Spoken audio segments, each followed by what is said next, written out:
কি সুবীর, কি অবস্থা তোমার?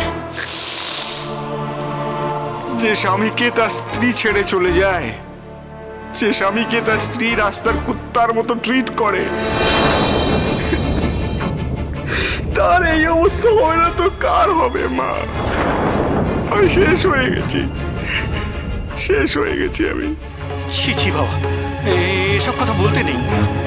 এসো এসো এসো এসো, ভেতরে এসো, ভেতরে এসো বাবা, ভেতরে এসো, এসো এসো, বসো বসো বসো বসো।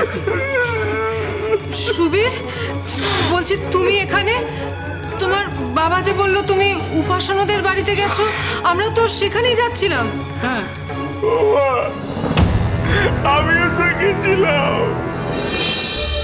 রঞ্জনাকে, মানে রঞ্জুর মান ভাঙিয়ে আমাদের ঘরের লক্ষ্মীকে হাতে পায়ে ধরে আমার বাড়িতে ফিরিয়ে নিয়ে আসতে আমি গেছিলাম,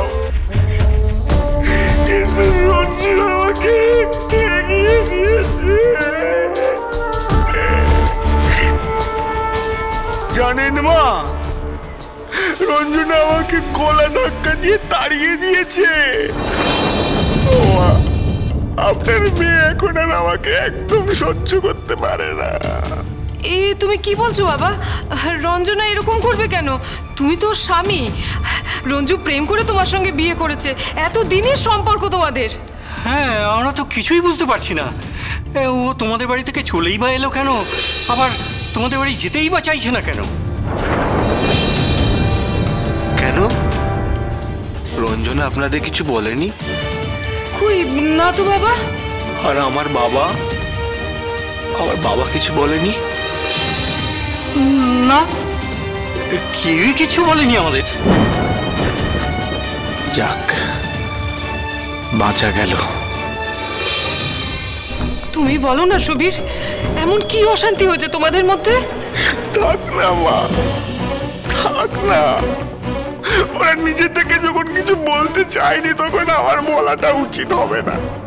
কেন বাবা, প্লিজ বলো না, আমরা টেনশন নিতে পারছি না। না না মা, সেটা ঠিক হবে না। রঞ্জনা আপনাদের মেয়ে, মানে আপনাদের মেয়ের কীর্তিকলাপের কথা আপনারা সহ্য করতে পারবেন না। কি বলছো বাবা? কীর্তি কাহিনী মানে? রঞ্জু কি কোনো অন্যায় করেছে সুবীর? মানে পরকীয়া করাটাকে যদি আপনারা অন্যায় বলে মনে করেন তাহলে অন্যায়।